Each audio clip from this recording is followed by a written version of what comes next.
35페이지.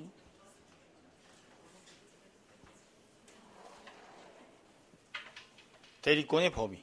여기 지금 자세히 볼 거 아니고요. 대리권의 범위는 임의 대리는 뭐로 정해지겠어요? 수권행위로 정해지는 거고, 법정 대리는 법률 규정에 다 정해져 있어.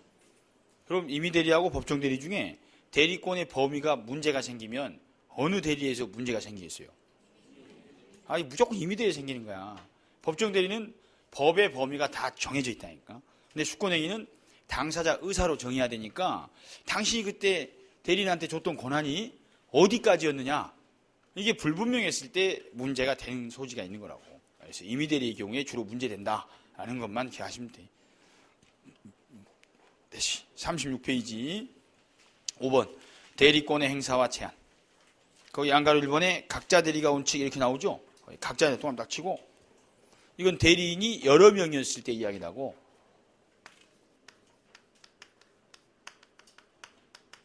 대리인 여러 명일 때, 그럼 대리인이 2명 이상이면 각자가 알아서 본인을 대리하느냐, 둘 이상이 공동으로 해야 되느냐가 문제되면 법 원칙이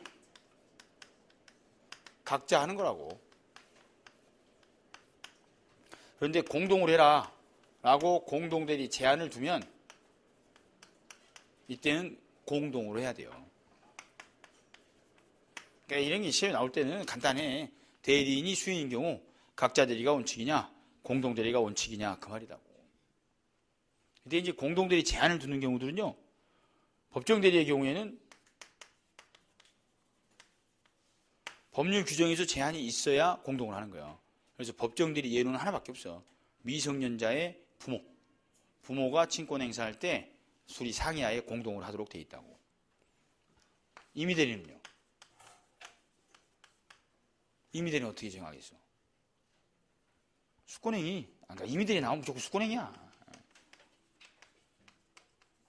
수권행위로 정한다고. 그러니까 갑이 소유하던 부동산이 있을 때 을한테 매매하라고 대리권 수여했대. 그게 임의 대리인이죠. 그런데 을 혼자 돌아다녀가지고는 빨리 처리가 안 돼. 그럼 병 불러다가 야 너도 해 라고 병한테도 매매 대리권을 수여했다고. 그럼 동일한 부동산에 대해서 본인 갑을 대리할 사람은 을병 2명이죠.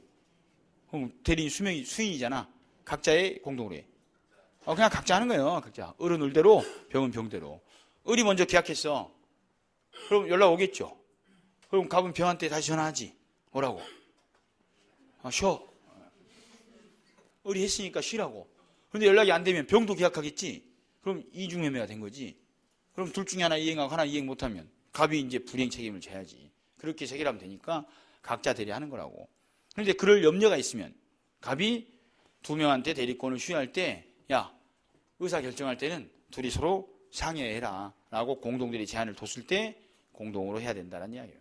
그래서 여기만 하면 돼. 대리인 수인인 경우엔 각자 대리가 원칙이다 라고.